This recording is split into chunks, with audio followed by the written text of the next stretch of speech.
Hey, good evening, everybody. It's a miracle, but we made it. The Idle Zone Syndicate podcast here on Kansas Bass Nation. I've had to completely redo my entire Facebook world in the last hour, but here we are, and we're excited. We've got Tate and Melissa Herman and their boys, Kyle and Nick. They're fresh off the Kansas Bass Nation High School State Championship at Cedar Bluff last weekend. Welcome, guys. Hello. Hey, everybody. Thanks for having us. We're glad to have you. Kyle's glad to have you because then he gets a break from talking. That's right. I'm just going to just chillax this evening. I had a long week at work. I'm done. Today was my Friday, so tonight will be a nice nightcap with some fishing, and I'll have a nice long weekend, do a little bit of what I want to do instead of have to go to work. So, yeah. America. That's right. So whoever is going to go first, we have no viewers yet, so it's okay. No worries. So refresh my memory. How many high school kids and how many of the younger group, how many actually qualified for state? We had 16 high school teams, and we had nine juniors. Cool. Qualified for Cedar Bluff. 16 Awesome. teams. Yep. That's outstanding. So is it just like a team format where Yes. there's two per team? Yeah, there's 2 per team, and they fished 4 events. They get to fish 4 events out of the 8 events that we have during the season, and they get no qualified. We take a certain amount of who fishes the tournaments. We Top 10%. Top 10% get to qualify to fish state championship. So this particular event this past weekend was at Cedar Bluff, and you guys had 16 teams, and that's 16 is the top 10%. Is that correct? Yeah. For the high school. For the high school. For the high school. Because we also had 9 juniors teams. Which Oh, are okay. 8 years old through 8th grade. Cool.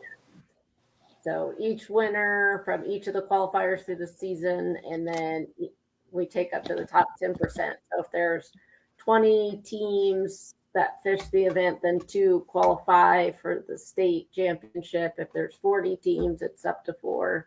So it just kind of depends. So. And you can, for example, if a team wins one event and then wins the next event, they can actually kick out a team. So then we get less at state championship. So Gotcha. that gives they could possibly have their own little qualifying tournament. Yeah. So we had how many teams total in the high school? What, almost 45 45 total 45 teams on the high school. through the season. And the youth was what, 20?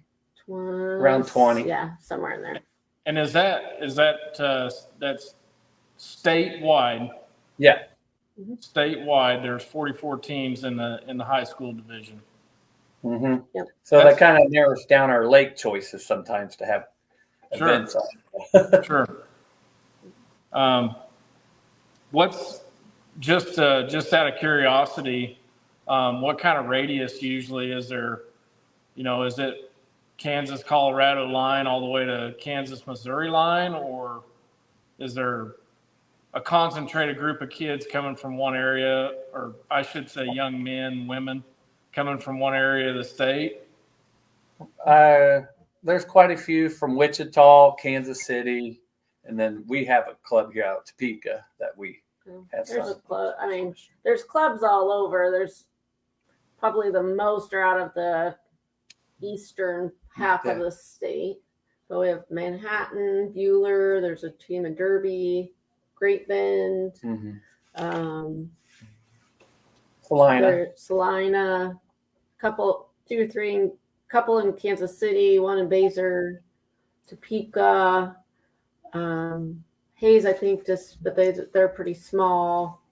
There's going to be others that we're missing, but so number-wise, we have quite a few in this Kansas City, Topeka area, and then kind of Wichita-ish area, I would say, if that helps. Cool.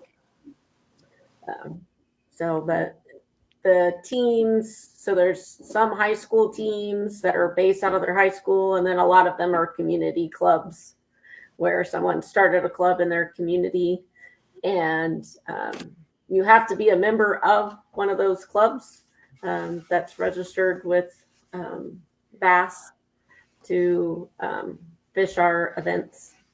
And so then they can team up with partners out of that club and then choose to fish the tournaments if they choose to. So it's cool to see. It's cool to see a statewide interest like that, especially with the youth. I know myself. I've been a Bass Club member since I was, 17 years old, and we don't have a whole lot of interaction. So it is good to see the youth is still coming up through the sport and competing. Yeah, we had a lot of kids who were, especially our last event, like their whole goal was just to try to make the state championship. So it gives them something to fish for and goal for, because only one team out of the however many, sometimes up to 40 some teams on a weekend wins, but to make the state championship is a goal for them. And so it's a prestigious thing to be able to qualify for that. And then we were able to send 3 teams to the national high school championship and then the junior national championship, which will be out of Chattanooga, Tennessee, at the end of July, 1st of August. So, nice.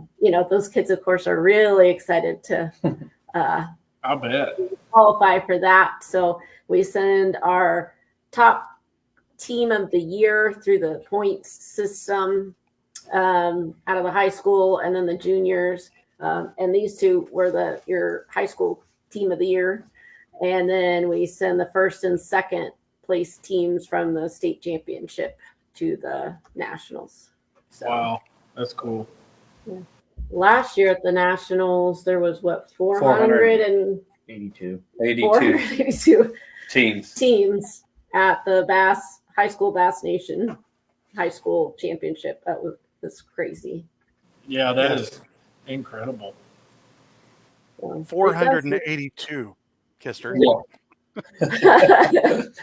482. They were still sending boats at like 9 o'clock.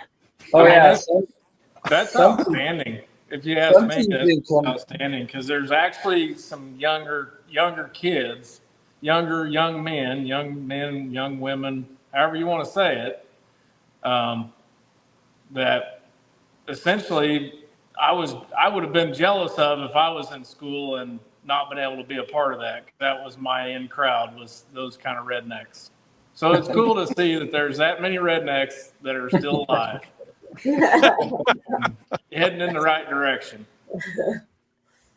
So yeah, Bass puts a nice event on, and so it's a real neat event, and so we of course try to send as many kids as we're allowed, but they were trying. The 482 last year was a bit too many. Yeah, so they're trying to narrow it down. So Bass kind of changed how many teams and what it takes to qualify and how many each state can send and all that based off of kind of how many teams you have. So because last year, did we send 4? Yeah, last year we were able to send 4, but this year just 3. So but yeah, so it's a neat thing. And of course, those kids were super, super excited to qualify for the nationals. So we're excited for them. everybody's making plans to travel and trying to find a place to stay and all that kind of stuff. But Well, guys, Nick, Kyle, how many years in a row now have you made it to national? 3 for high school. 3 for high school. We didn't make it the first year, but we finished as 8th graders that year. Yeah. So their 8th grade year. Did you hear him? Mhm. Okay. Okay. His 8th grade, we decided when they were 8th grades not to fish the junior side. We were able to fish the high school side. So Right. as 8th graders, they fished the high school side. And that was the one year they did. But they actually did qualify for the TBF that year. So they've actually been to tournaments since National. since 2017. They've been to One national championship. Yep. And in the junior division, how many did you go to? 2, 3? 3 or 4. Yeah. Kyle, they're better than we are. Yeah. That's all there is to it. I can only assume. But they don't have a hamburger sandwich shirt. That's what I'm saying. No, I got bigger shirts. But So a question for you boys. Boat captains. Have you guys had good experiences with boat captains? No.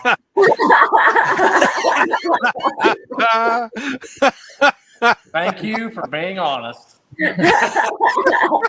They tell me to be quiet. Dad, quiet. Sit there. I have to sit there and be quiet. 8 hours. Well, that's kind of why it was a directed question towards them because I was a boat captain once, and I was younger.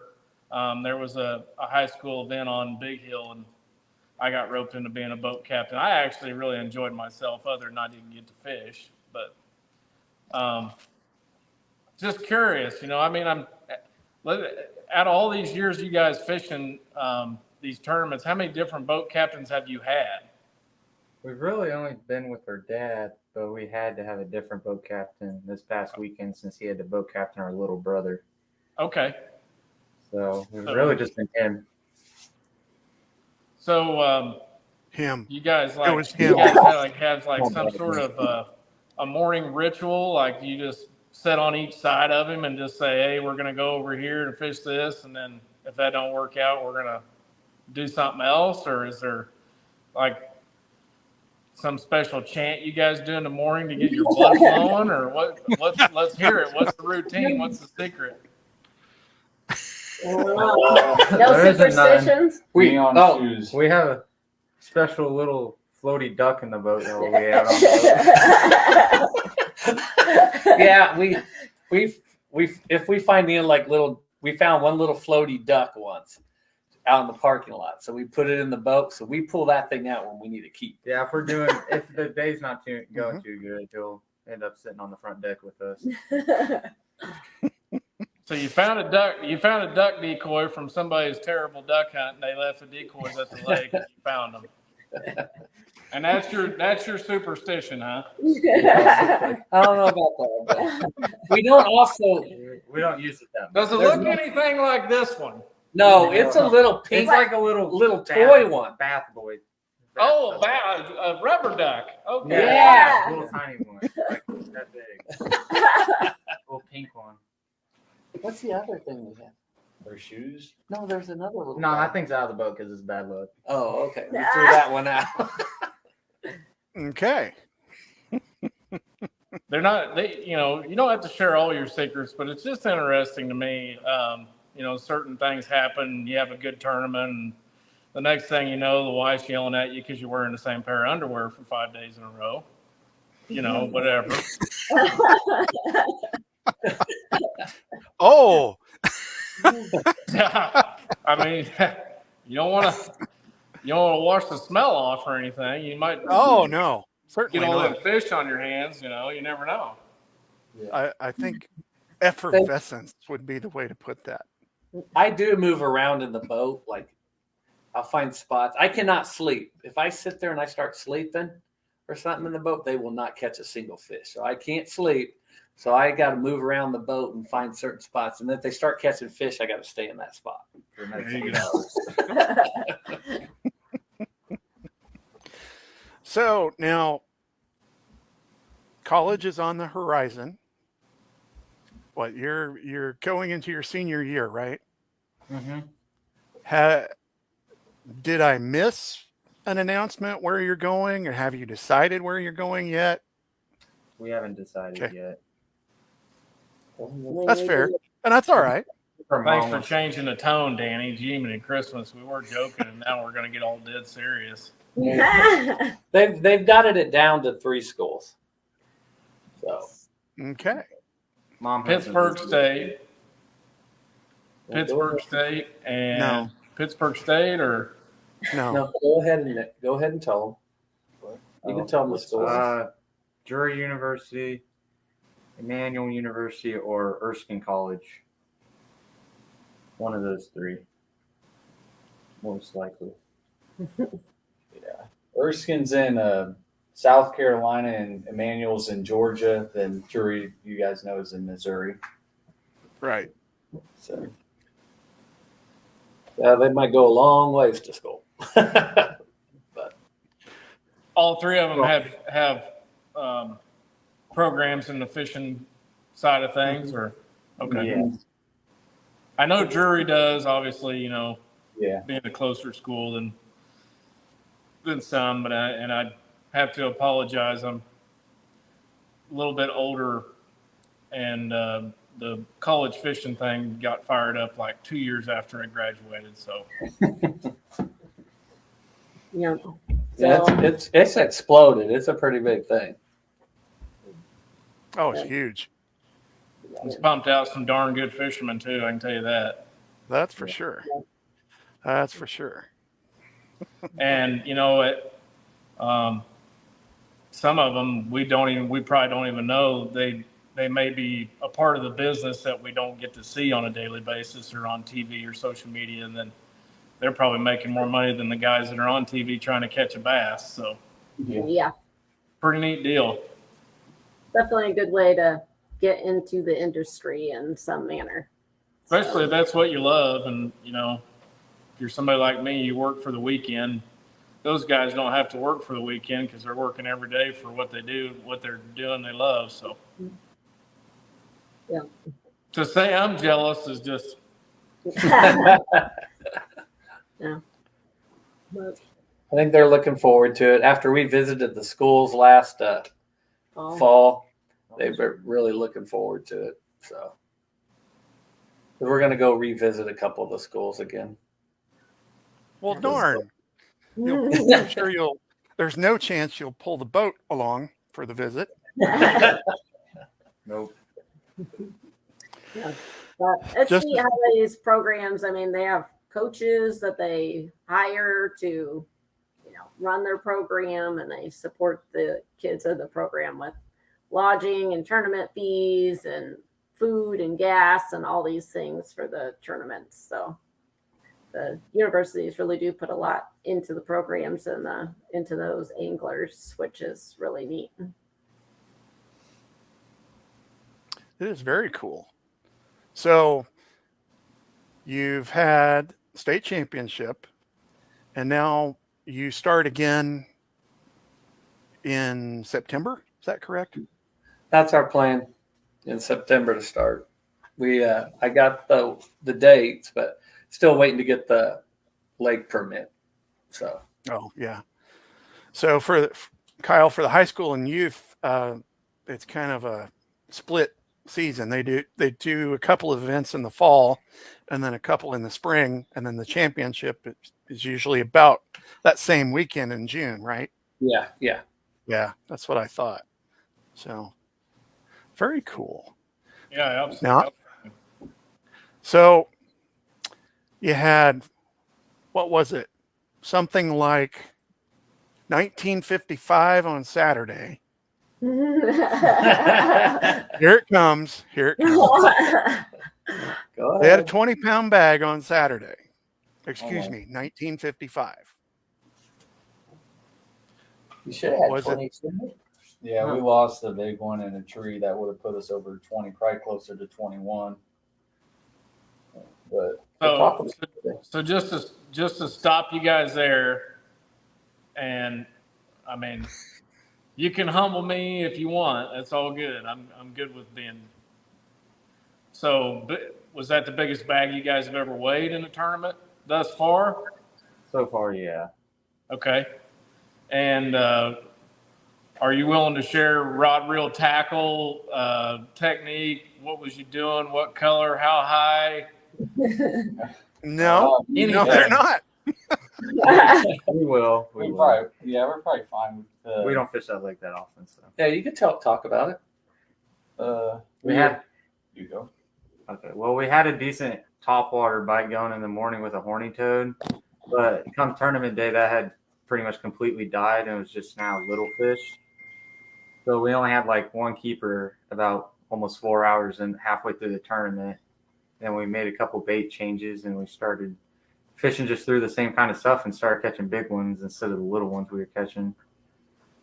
And Was the weather different from practice? it changed pretty much every day of practice and pretty much every day of the tournament too. It was different. It was calmer on Saturday. Yeah. And the 2 practice day, there was a little bit of breeze and a little cloudy. So then Sunday was just ripping wind the whole day. Yeah, we were catching our fish on a green pumpkin jig and a Magnum trick worm, flipping around stumps and sticks and stuff. Okay, well, we can talk about Sunday now. Go ahead. We don't talk about Sunday. Sunday definitely got tougher for us anyway. We were catching little fish instead of the big ones again. You want to talk about something? we actually ended up having a 2.5 hour lightning delay. So they lost some time, and then after the storm came through, that wind came in and it blew over 20. It ruined one of our best spots. We didn't catch anything off of this one area that was under 3 pounds in the tournament, and we couldn't even fish it we could, but it's harder because the wind was blowing right over it, and our line was getting tangled in the bushes and stuff, and the water got all dirty there too. So we just spent about maybe 30 minutes in there, then went back to the area where we caught them, the other area where we caught them on Saturday. Is that does that lake lay north and south? Ish. East and west. But it was blowing out of the south really hard. The lake, it's a decent size, but it's down like 20 feet. So, and that's the first time they've ever been on it. So that's cool. And you guys just went and just drove the nail straight in the coffin to everybody that you fished against. So nice job. Except for one. You drop a almost 20-pound bag the first day of the tournament. I mean, I'm sure you had a pretty decent lead. Only about a 2.5 lead. Not even. Yeah, another kid had a 16 something. 17. Yeah. And then there was a gap, like 14 something was the next. Yeah. But that lake, it fishes like most Kansas lake. It's spots, there's certain spots that hold the bigger fish. And I boat captained my younger kid and stuff, and he had a fun practice and everything. But when the tournament came that morning, our first spot we went to, he missed like 4 good ones right off the bat on a buzzbait, and I didn't know why he was missing them. So I finally checked his reel. He had we must have somehow loosened the drag. So yeah. And he lost there. He lost. Yeah. We probably lost over 10 pounds in that first. So on the junior side, they ended up catching a nice 4.5 pounder. Later, his partner did, but that was all we could bring in. The younger one. Yeah. Yeah. But what else you guys did? Sunday was. I mean, everybody brought smaller bags in on Sunday with the wind and the delay. It was definitely a lot. But Danny, if I stand corrected, go ahead. But I heard it was the the big bass was a 629. No. No. Tate No. caught a 629 in practice. A 629 in practice. Okay. Well, that's And nobody beat that in the tournament, but one other kid that day caught a 7-pounder in practice. in practice. So there was a 7 and then my 629, which I felt bad because my youngest was throwing up there with a buzz bait, and I was just throwing a Cinco and threw it up there. And all of a sudden, my line just took off, and I set the hook, and I told the youngest, this got to not be a bass. There's no way, because it wouldn't jump. It just took off line and everything. It never jumped. We finally got to come up, and I got it in the net. Youngest wasn't too happy. a good one. Yeah, it was a big, healthy one, too. Very healthy fish. Where most of I think a lot of we caught a ton of a lot of people are talking about a lot of 14-inchers and stuff. Mm-hmm. And I think they were males, and they were I think they just got done with the spawn. Mm-hmm. So there's a lot of males up there guarding the fries. And so I think a lot of the fish weren't really big and fat and healthy that were brought in. They were healthy, but they weren't fat. Yeah. So you had to, I think the females, if we'd been a week or two earlier, it would have been 40 pounds to win this tournament instead of 20. Wow. Yeah, it would have. And I think here in another couple of weeks, it'll be back up there where it's going to be. People were catching 17-inch fish that were 1.5 pounds. Yeah. Oh my. Yeah, it is. But a lot of if it wasn't 18 or better, it was super skinny. The 18 and better fish were healthier, fatter, but if they were any below that, they were super skinny. But there's a ton of fish in that lake, a ton. And a lot of bait. Danny, you were telling me last week, I think, that it was just going to be a bombshell tournament. I really thought so. And you guys, I think you guys would probably agree that if the storms had cooperated, and B, you didn't have the time constriction, with the delay. Yep. It could have been a 40 pound weekend. I think been. I think the boys would have had the time and not the delay, and I think the twins could have probably got it up to there because they had one fish. We had our limit fish the second day, but he ended up shrinking on us a little bit, so we had to throw him back before we put out at the ramp, and that ended up costing them the tournament. So I think if they had a little bit more time. And better safe than sorry. Yeah, hey, everyone has. There's all. And Travis brought out his fish release trailer.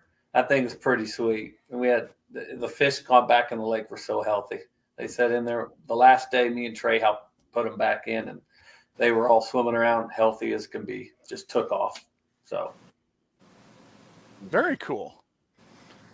He's on the short list of guests on the podcast. One of these days, we'll get Travis. And then we were Baitworks was able to. They were our title sponsor for the youth high school state championship, and so we had a banquet Friday night, and so they sponsored the food, and then they donated. They had like a little prize package for every angler that qualified for the tournament, and then they had for the top, then a really nice box of prizes for the top 3 for each of the winners. So they really did a nice job of sponsoring and supporting our anglers that we had that made the tournament. And so shout out to Baitworks. Wow. Yeah. That's so nice. They did a great job, and we really appreciated their support. And and they even gave them all a 15%, like a one-time 15% discount to like buy baits and things to get ready for the tournament. And so they were a great title sponsor for us and supporting our program. It was great. Pretty cool. That company. Nice hat there, Tate, by the way. Oh yeah, they also gave us some echoes. Yeah, in my head. Clutch Baits they sponsored for Big Bass of the tournament. So they gave us 8 echoes. So we were able to give away big bass on Saturday to both juniors and high school, and on Sunday. So the kids all, and that night at the banquet, some kid was running around wanting to buy some because they were catching that fish on the Echo out there. Oh man, I don't know if I'm brave enough to do that. Kyle caught some on it, didn't you? Mm-hmm. Until one ruined it. He lost a tail on I had one like of a his. 9-inch spotted bass ripping on the tail and ruined the tail. And I somehow caught it. I think that Larry was, his boat captain was like, I don't know if it's trying to eat it or make sweetness to it. Yeah. Oh, so So Clutch was nice enough to donate us all those baits to give away for our big bass. So that was a lot of fun too, to have a really nice prize for those kids. Our biggest one for the weekend was what, a little over 5 pounds? Yeah. So, 5 1/4. yep. A lot of pressure, I think, got to some of the bigger ones because I caught that big one. Both the two biggest fish caught over the Praxis were first day. On Thursday Mm-hmm. for practice. Yeah. And so you get, or Danny, I think you were going to say something.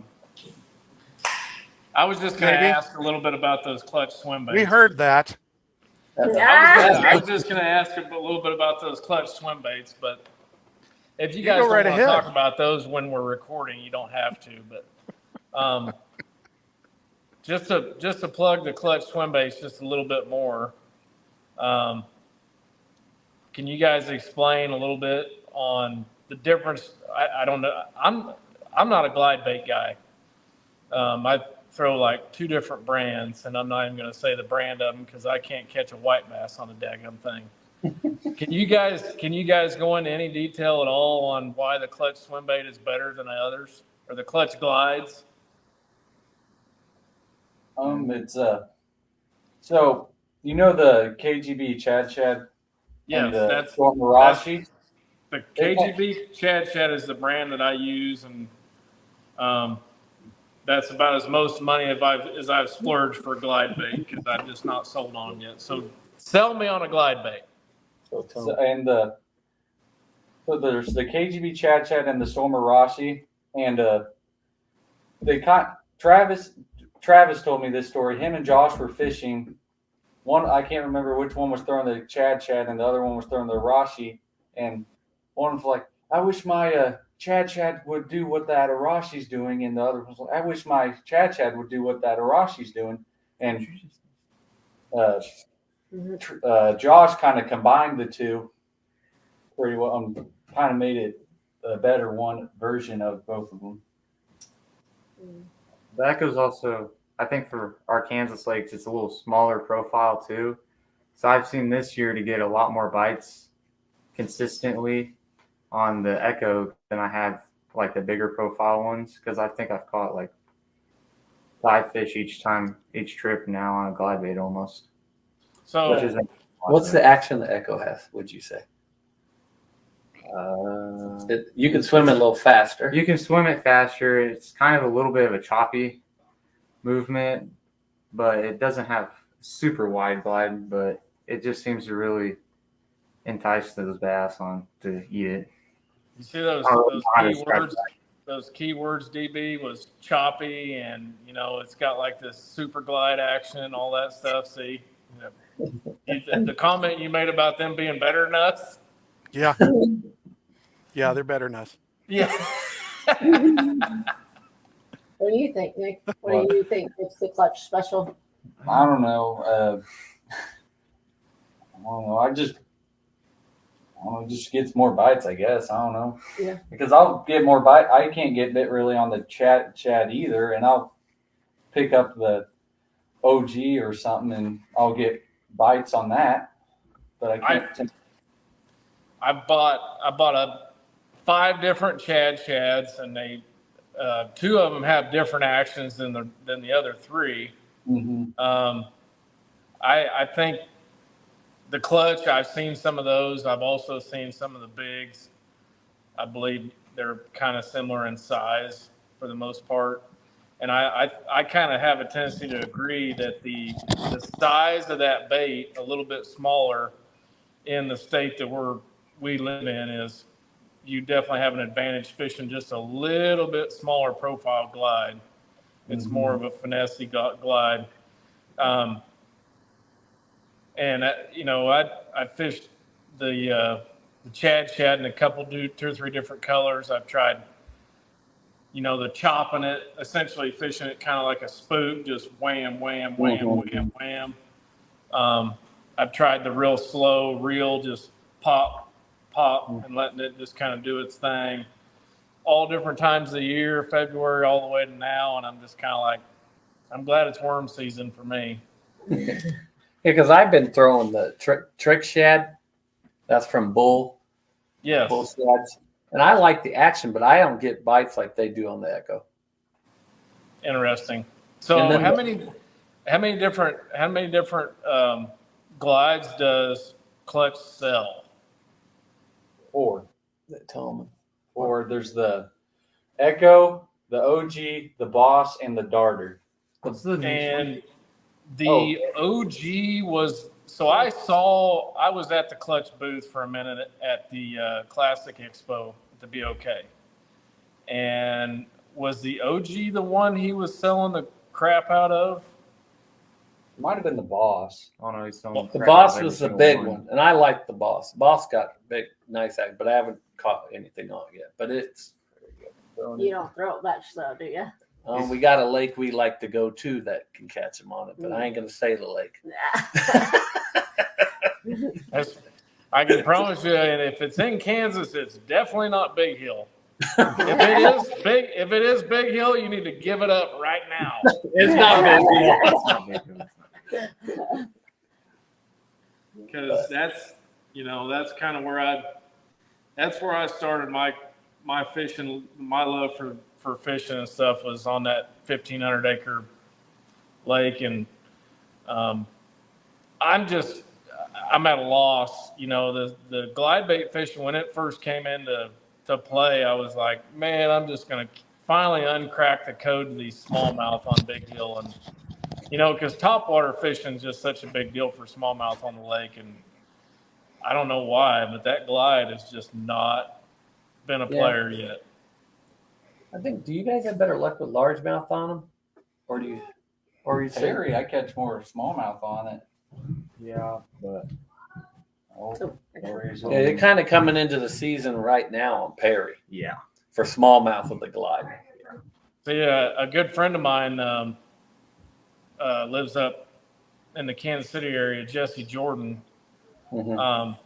He talks about catching smallmouth all the time on the glide, and yada yada yada. He's catching fish on that stinking thing all the time, and I text him quite here and there. Just most of the time when he has tournament success, I text him. When I have tournament success, I don't hear from him. So Jesse, if you're listening to this, give a guy some loving, would you? But he's talking about the glide bait fishing up in that northern part of the state all the time, and I'm just like, man, I wish I could come up there and experience some of it. Mm-hmm. Yeah, because down on Big Hill, we like to throw that big worm and stuff down there. So Yeah. one thing I started doing too with the Echo was bed fishing. yeah, tell him about that.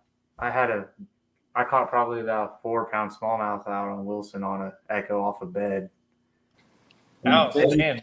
We fished for it for about 40 minutes with your typical bed fishing stuff. And I picked up a shad pitched in there and swirled on it a couple times. And I picked up the Echo and the third cast at I think it. it's the first cast. It was the third because it hit it twice and then finally got it to where I took it on the third.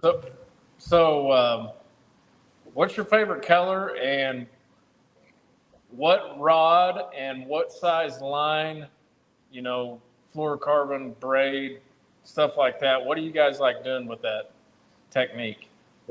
I usually throw it on 20-pound line. Mono. You typically don't want to go. You don't want to go below 20. Yeah. When throwing a glide bait, you do not want to go below 20 pounds. And you said mono. Mm-hmm. They're throwing it on mono. I don't know if it makes a difference, but Wow. Old Berkeley school. big game. Berkeley big game, and then it'll just be the Echo. Unbelievable. Really? Most of the- Big most Berkeley of their big fish- game. Like Then the- catfish on the spool. Like, get her done. Love it. Then That's my jam right there, son. I usually just throw the Berkeley Echo big on game. Yeah, the Echo's small enough It's they a can little throw small, it you on can- a flip. I'll usually just throw it on whatever my flipping pole is. Yeah. Smaller, you don't No want to wonder. use it. No wonder I don't throw a glide very often. I can't sacrifice flipping sticks. Dude, you just buy another flipping stick. Oh, I got plenty.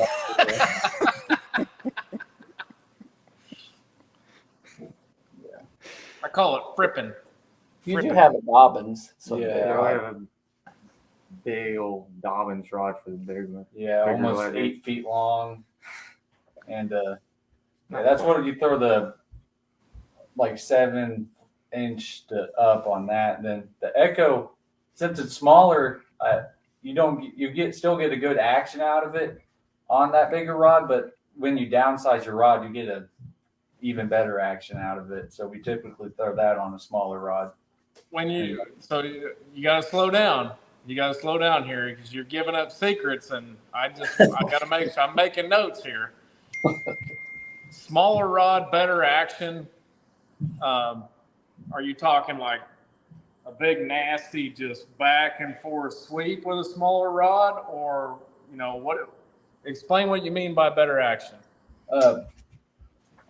Well, then the Echo, if you throw it on a bigger rod, it's harder to get that snapping action that you want out of it.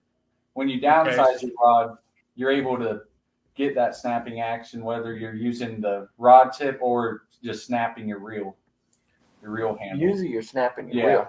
Typically, we don't move jerk the rod. We just kind of snap the reel handle. Gotcha. So what gear ratio reel are you using? Whatever's on the flipping pole. 8 to 1. I think the 8 to 1 to 7 1 No, on my big glide, I think it's a 6. 5 or 6. Yeah, your bigger one. You're supposed to act like it's some super secret gear ratio and like Yeah, no, that's what I feel. meant to put it on there. It's built only for them. Pretty much. This 20-pound big game mono and whatever rod it's on is good as long as it's about 7.5 foot. And if I catch Pretty 5 much. pound smallmouth.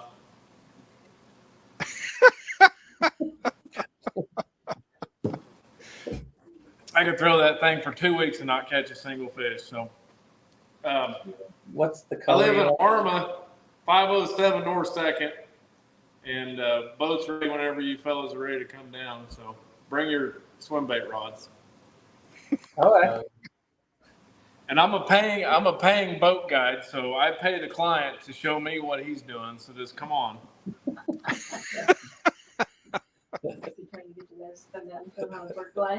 I don't know. I'm setting up a glide trip, Mom. Is that all right? I don't care. You just have to find a time when they're actually like home. Yeah, just Kyle yesterday went for a job interview, and the guy goes, You're not going to be home at all this summer. so no job. You're fishing too much. Yeah. Oh, do it while you can, guys. Yeah. Do it while you can. That's all there is to it. Live at home as long as you can, as long as your mom and dad will let you. But don't tell them I said that. Put a down payment on a new boat before you move out. Oh, heck yeah. That's what I'm saying. Yeah. Mic drop. We actually they just in March we bought them Brock's boat, that 2023 Camus. So the boys Take actually for college. to take for college. So they actually got a new boat for college. And you can keep Sweet. So I can keep my Phoenix. So, Tate, I don't know if you guys can see the comments on the side of the screen. Mark Moody just asked if he could go on the glide guide. He happens to be my team partner, and we're desperate. I'm not gonna lie.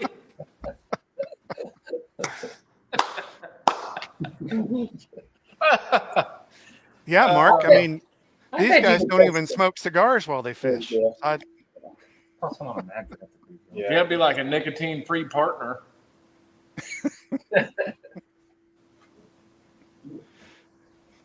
The Is mag Melissa trap. still there? Yeah, she's here. Sorry. She's Trey just got home from. trying to get Trey to come over, but he Yeah, won't. Trey just got home okay. from baseball Oh, practice. that's okay. I didn't want to interrupt you. I Yeah. was just What's up? I don't know if well, Kyle's not familiar. So we establish that every week and then we kind of build on it. Uh-oh. Now my boss is here. Hi. Wave, Wendy. She did.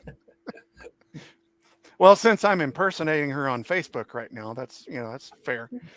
But what Mr. Kister may not know is that Tate is actually the tournament director for the youth, but Melissa runs the show. So she actually does the weigh-ins, and she's good. I don't know She's about way better than us. that. No. Way better. I'm still like learning names, and every tournament the kids are like, no, it's blah, blah, blah. I'm like, sorry, I'm trying. I can't get it. Well, I was watching one of the, I guess it was Sunday afternoon, and I don't know if you handed the boys a bait, one of the guys, I don't remember which one, but you said, how about this swim? Wait, no, this is a glide bait. And the fact that you knew the difference was highly impressive to me. Well, it's a So- little hard not to know some of the lingo when you live in this house. Yeah. And you've been tripping over it and finding them stuck in the furniture and all that for the last. Pockets in the laundry and There's a bait sitting over You there in a know, cup holder. and so here's what happened as I'm trying to leave town on Friday, right? Oh, no. Like, and this happens every time I think that I'm driving to a tournament. It's like the night before, the moment leading up until I'm leaving.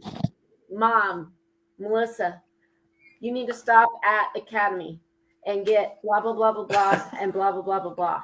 Buy all of them you have. All of them they have. Like, so here So- I am. I'm ready to leave, but I gotta wait till it's 9:00 and Academy's open.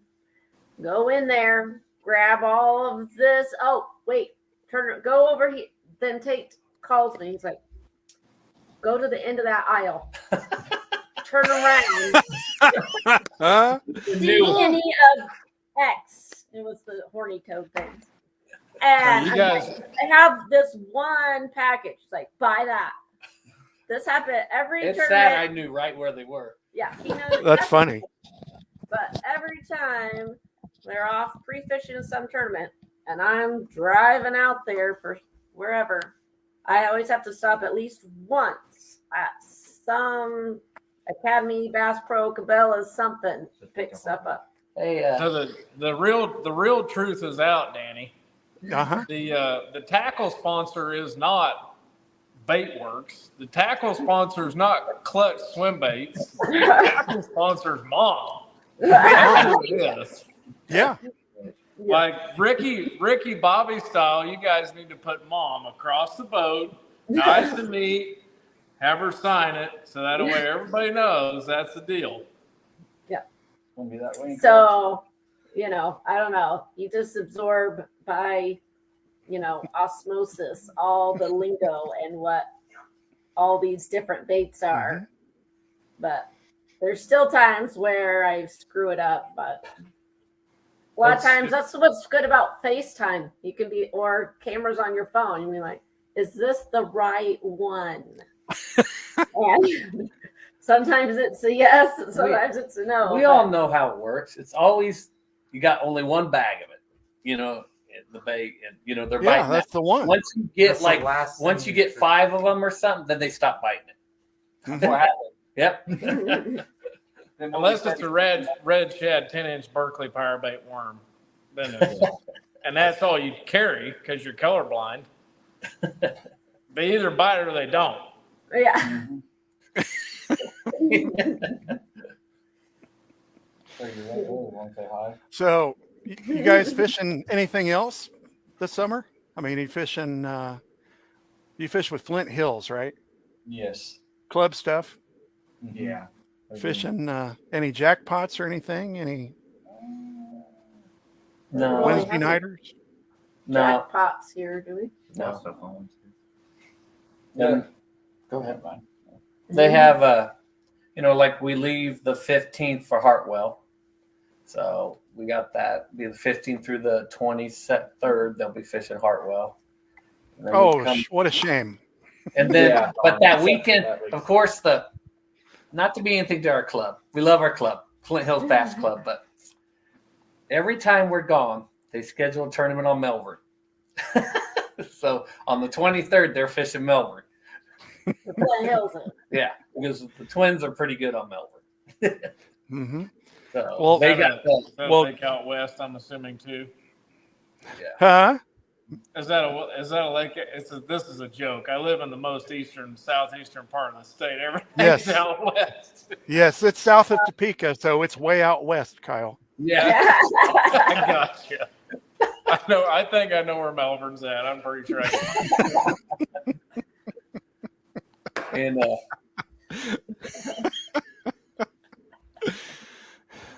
so other than that, they're just going to be fishing that, and then I'm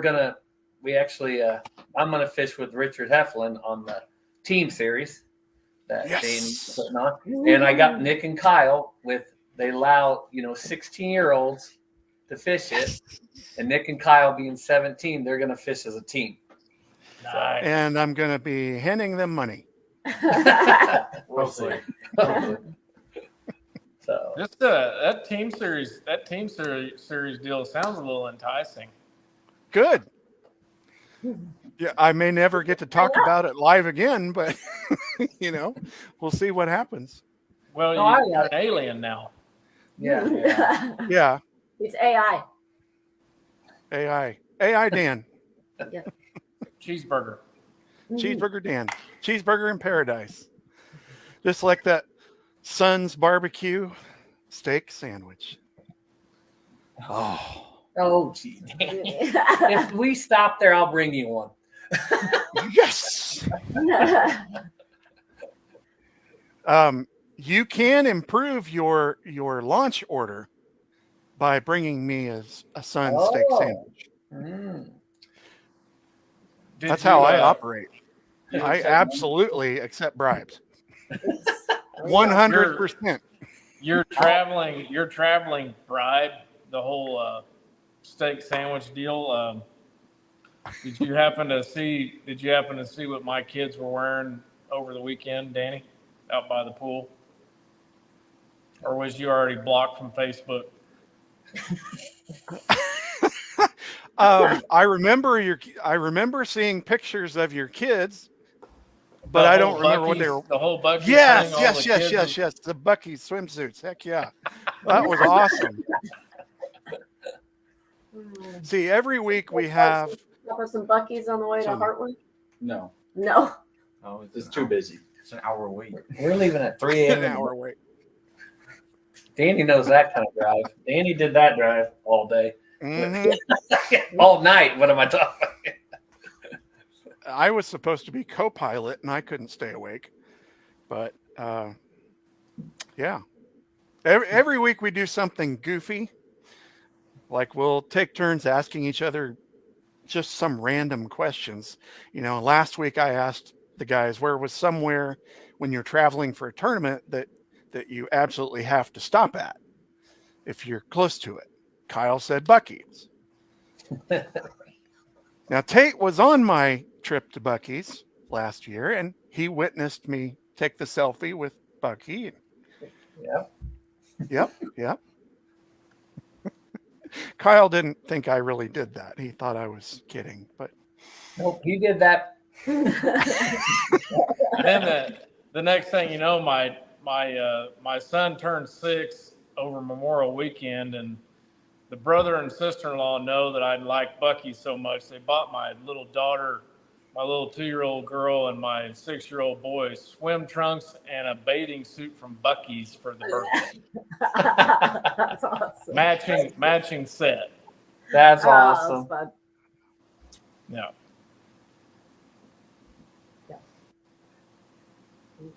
So there's our first awkward silence Well, I was of the last wondering hour.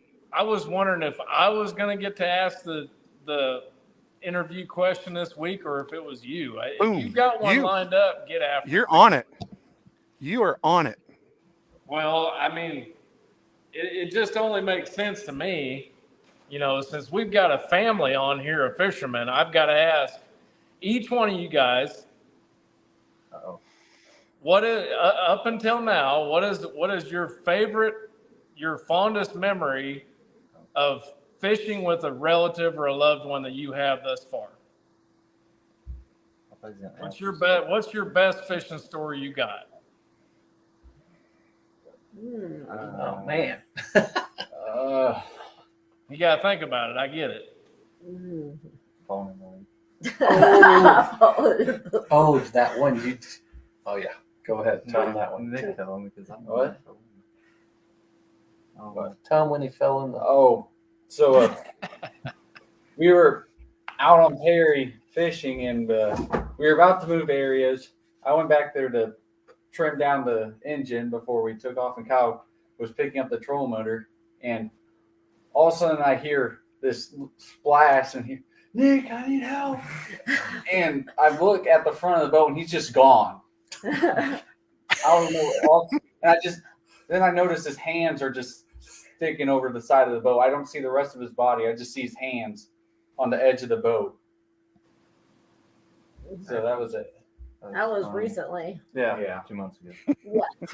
On one time we were all out fishing, and Kyle was up front throwing. All the next minute I look, and he's like diving into the lake. And I'm like, "What are you doing?" He goes, "My glide bait broke off, so I had to dive in and get it. I seen it floating there."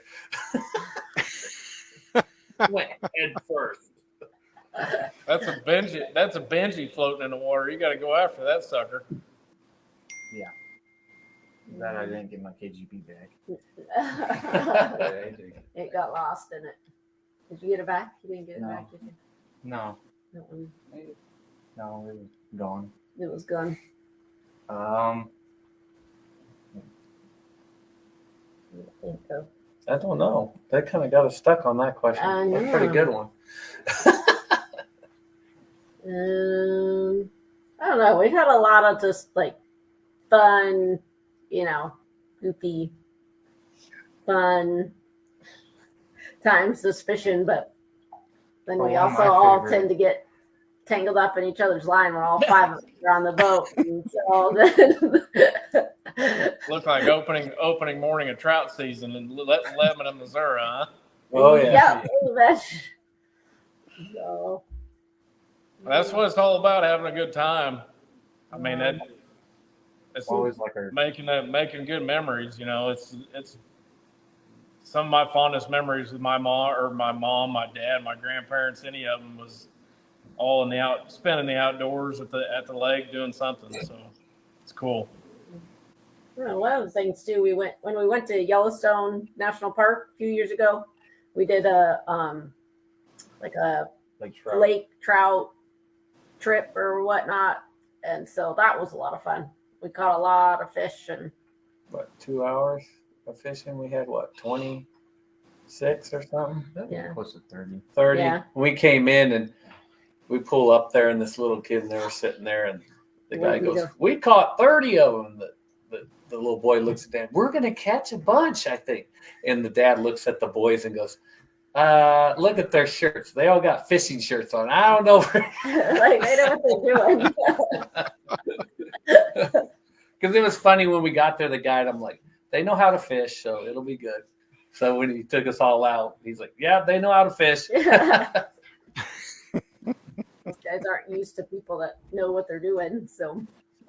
But Because that was a good time. lake trout, They're invasive. they're invasive out there. Invasive.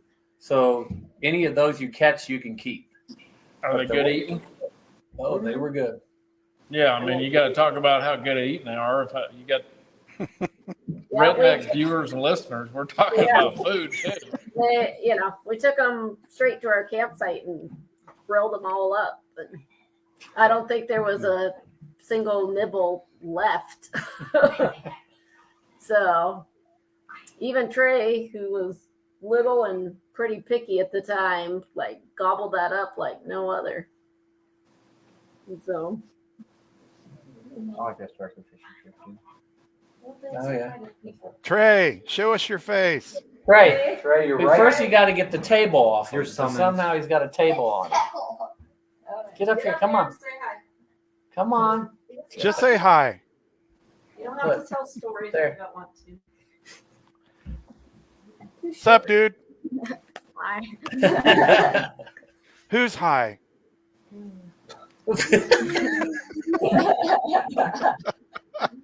Tell him how many shots you got today. No, Doesn't matter. You I got have shot another- today. I had another question lined up for him too, Danny. Oh, well, go. Oh boy. His best fisherman fan makes me. But No. This is a lot easier. This is a lot easier, and you guys can just blurt something out off the top of your head if you want. Favorite fisherman all time. You can pick anybody. It doesn't have to be a pro. Aaron Martins. Brandon Polnick or Chris Dowdane, Trey. one of those two. You have one? No. Kevin Van Dam. But I grew up in that, where he was. I'd say Jacob Wheeler right now. Yeah. Yeah. Probably. I mean, yeah. Just being honest, Jacob Wheeler is probably the best there is right now. Yeah. Big time. What about you, Melissa? I was a huge Aaron Martins fan. Just he was a nerd when he was out there, but it was fun to follow him around. I remember following him around Table Rock, and I mean, he's just picking them off one by one with a jerkbait with 2D sonar before anybody had forward-facing sonar. Oh yeah. Could you imagine what he would do with live scope? Oh my gosh, it was incredible. What he was doing on Table Rock at that Elite Series with 2D sonar was so far advanced from people that, yeah. He was gonna be a KVD or he was going to be one of those guys. He was so close. I think two classics he ended second place, didn't he? One to Van Dam. Yeah, the one on. Then he had the fish on lost next to the boat. Yeah, they're at Three Rivers. Yep. Yeah, it was pretty sad to hear his diagnosis and what happened. But yeah, Danny, Yeah. favorite fisherman all time? Favorite? Jeez. And you didn't share your favorite fishing memory I did not. either. I have a lot of really fond tournament memories. Favorite fishing memory. There was a trip. Well, we went to the farm pond trip. Before my oldest son moved to Texas with his mother, had both of my boys at the pond together, and that would be the favorite one. That was the last time. Good one. And Clun is probably still my favorite. Really? Oh. Just that old school, I'm going to pop R and square bill him to death kind of fishing style, huh? Mm-hmm. Ponytail one year, short hair the next. I can accept that. That's cool. I'm going to throw a chatterbait until they're all caught. I mean, I get it. Yeah. One rod, one reel, one gear ratio reel, and I'm just going to force feed them to death. Exactly. That's the way it should be. we're fishing boat docks or else kind of deal. Oh my. They're throwing top water all day. That's what I like to do. Too lazy to grab. So we haven't even touched on Big Bass Bash at Grand. Of course, we don't have John here tonight for the Grand report, but Big And Bass Bash at Grand was by the results, they won, caught him. and the winner Was was one of our guys, Mm-hmm. Alex Torkelson. Alex hasn't fished with us for a couple seasons. You know, he lives in Coweta, which is south end of Tulsa type of situation for him. But he's actually served on the Oklahoma Nation board the last 2 seasons. Messaged me today that he wants to come possibly fish Melbourne. So shout out to Alex and $100,000, and maybe he'll buy us all a steak dinner. Yeah, absolutely. And I mean, He'll bring the ice cream. $100,000 fish. A big. I mean, there's only a handful of people that's fishing at the amateur level that can say they've done that. So Very true. Is it his? Is it his dad, Craig, that also fishes fishes some of the Bass Nation stuff? Yeah, Craig and his Uncle Chris and brother Kyle and Okay. So I thought that one of the Torkelsons, who's Craig, I think, made the state team, qualified on Grand, and fished the Toledo Bend state team with me one year. Sounds right. Yeah. So very cool. Surrounded by a group of fishermen, just like the Herman family is. Yes. There's I think they're about third biggest. The absolute biggest bunch is the Hamels out in western Kansas. I mean, you can't swing a cat without hitting a Hamel at a fishing tournament. And then Torkelson's, and now the Hermans. So pretty cool. They need to start a YouTube channel. Do you guys have a YouTube channel? They don't have a YouTube channel, but they have a Facebook and Instagram fishing pages. Tell them what your pages are. What are your pages on socials? Where can we find you? Tell you what, you can mention them right now, and then if you would, just comment below this live when we get off here, and just share your pages on there. So, mine is just Kyle Herman Fishing, just on Instagram and Facebook. Mine's just Nicholas Herman Fishing. So just our names and fishing. And I have it's called Triple Hooked, where I've done some videos and stuff with the boys and stuff in the past. Cool. Yeah, because people told me, some of the people that looked at my video said, "Oh, we're mainly just watching to see your spots." And look, yeah.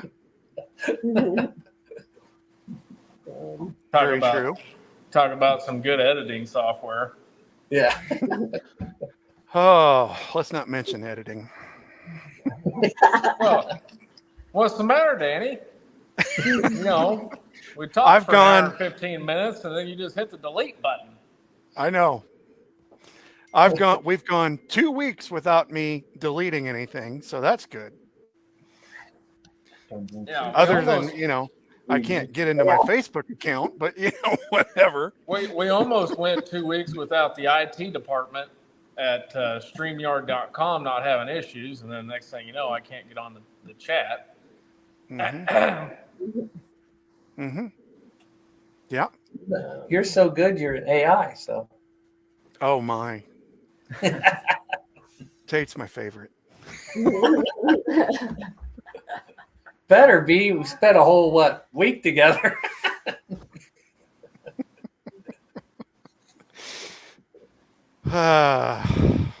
Do not ever get in a pickup with Travis Birch without a plan of when you're going to stop next.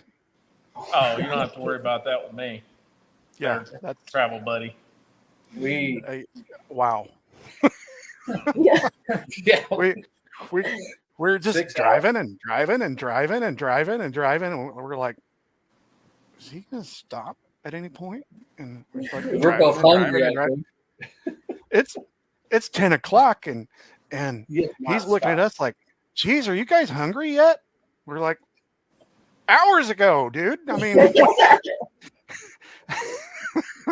Besides the point, does he think everybody's a camel? I mean, come on. but we made good time. Oh, yeah, You could get in with me. I've got a truck it's a 2016 F-150. It gets about 13 miles a gallon on the highway. So every hour and a half. We're stopping. Yeah. Okay, so you guys are going to Hartwell in a few days. Yep. The same day, Kyle, who are you fishing the open with at Big Hill? Boy, you're putting me on the spot, aren't you? Okay, then I won't. Withdraw that question. You are fishing you have the open Cherryville Open, whatever you want to call it, fundraiser. Yes. Open fundraising team event, June 15th at Big Hill Lake, Mound Valley Boat Ramp. 80% payback. We're going to try to pay 3 places and big bass. Cool. I think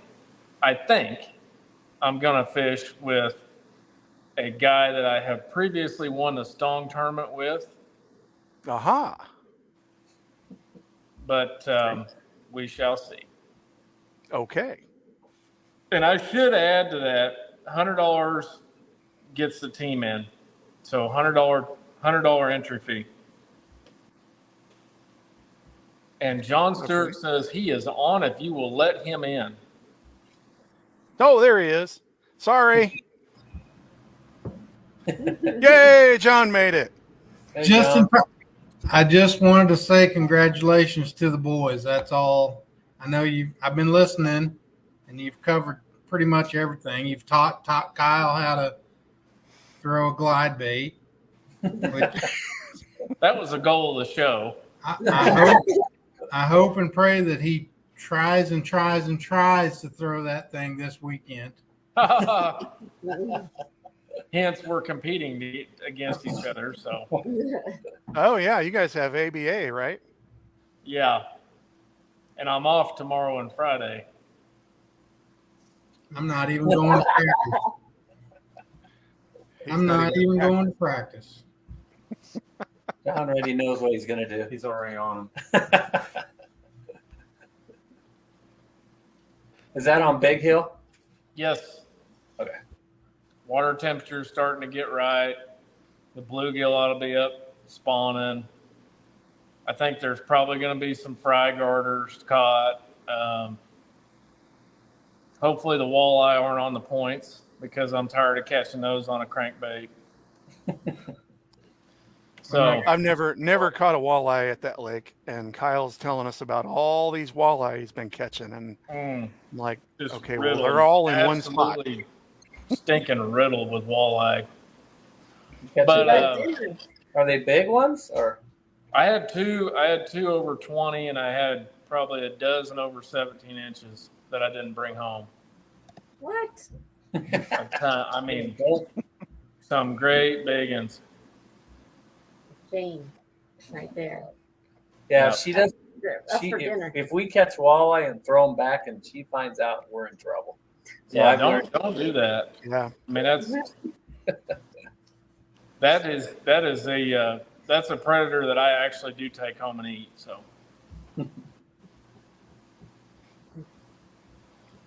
Now we got to hear John's answers to the questions.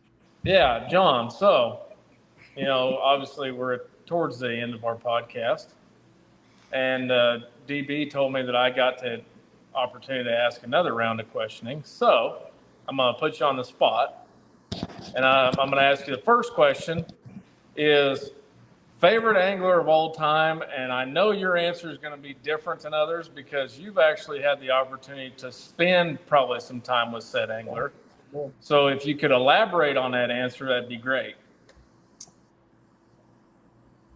Actually, I haven't spent any time with this angler, but my favorite angler of all time is Brian Kerschel.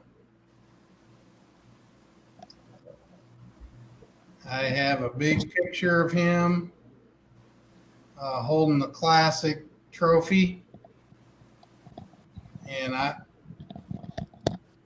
don't know if the boys even know who Brian Kerschel is. The Twins don't. Yeah. The Twins don't. The Twins should. The Twins should. Can you go ahead and tell them about him? Brian Kerschel is the only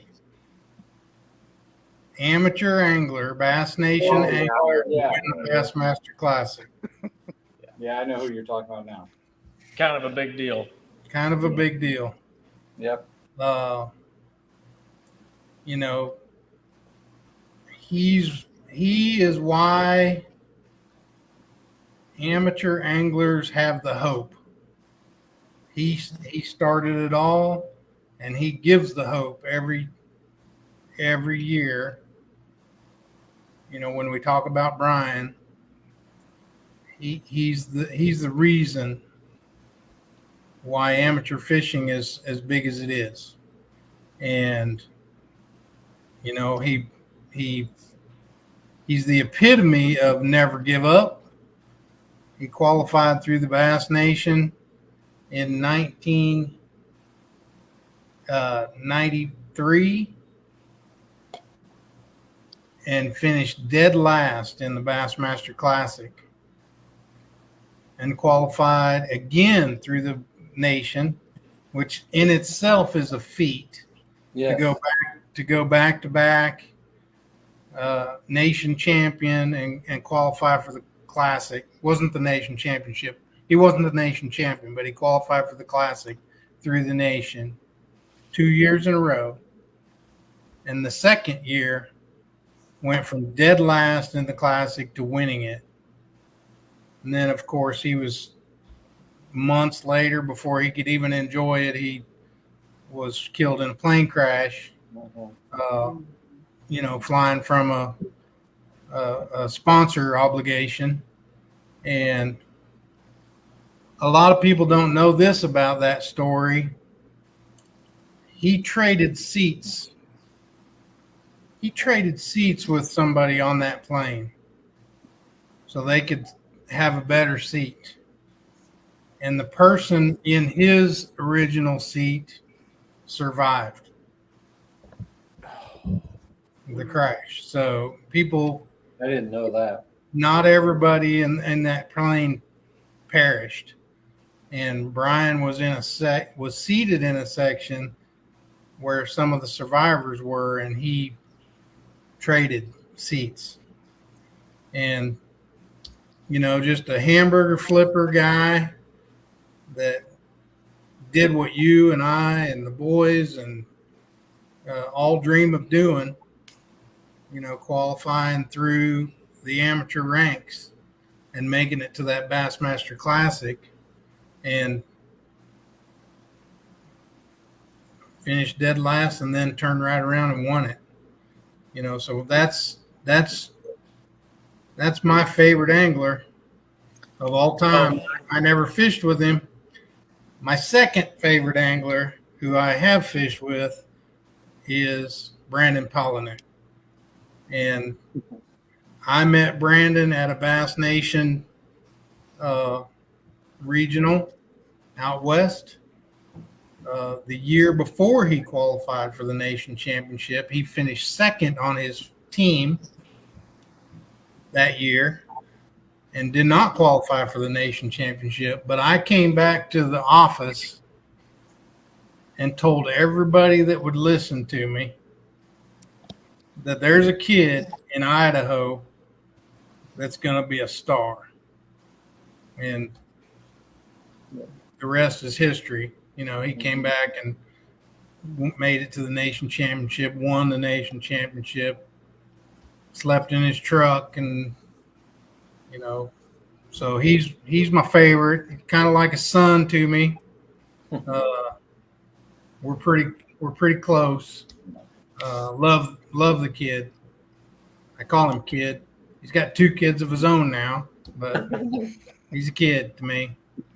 Both picks were outstanding, and what I'll say about the first one is some people get called up for certain reasons, and nobody will know why until they find out themselves.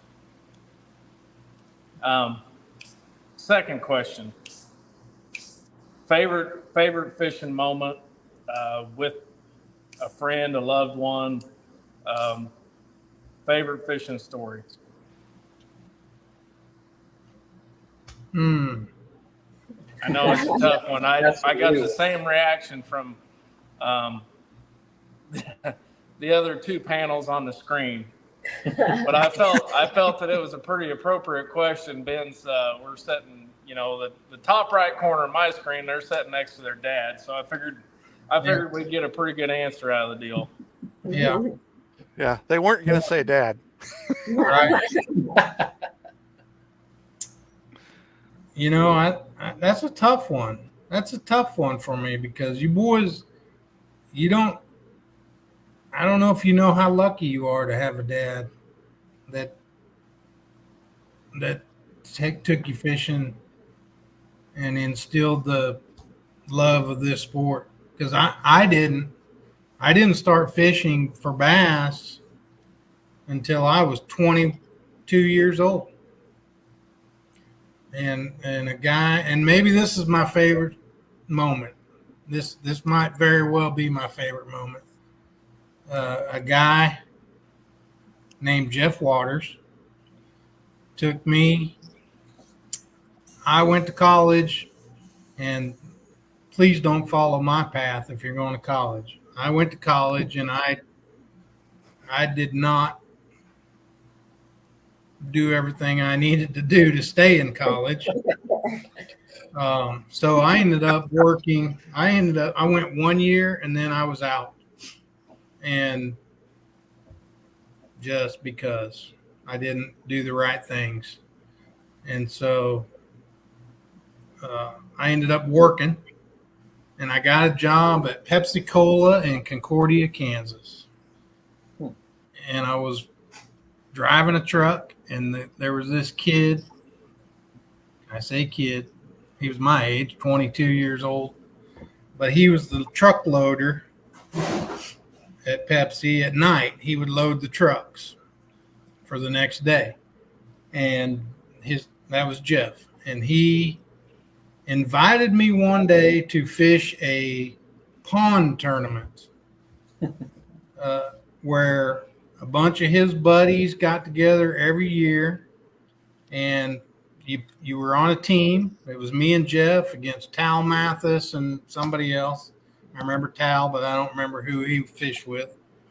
And you would go for half a day. You would go to where the ponds that one team wanted to go to, and for the other half of the day, you would go to the ponds that the other team would want to go to.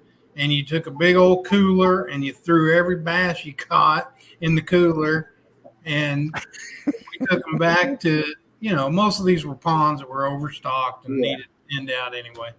But we took them back to Tal's house, and you weighed the fish in the cooler, and then we had a big fish fry, and we drank a lot of beer. Jeff and I got second place, and I was hooked for life on bass competition, bass fishing. So that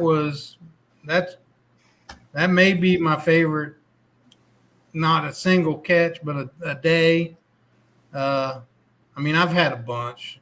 I've been blessed. I've fished with Kevin Van Dam. I mean, that's enough. How many can say that? Yeah. I mean, I've got pictures of me and Kevin and my boss, Bruce Mathis, in Michigan on a lake with Kevin. So, you know, and I've fished with a lot of people, and I've rode in a lot of boats with, you know, Ish Monroe and Jacob Porosnik and all kind of Iconelli. But that may be the best story with Jeff. I mean that obviously that put me down the path where I'm at now. Yep. I mean, honestly, so wouldn't be here without him. Cool. Very Yep. cool.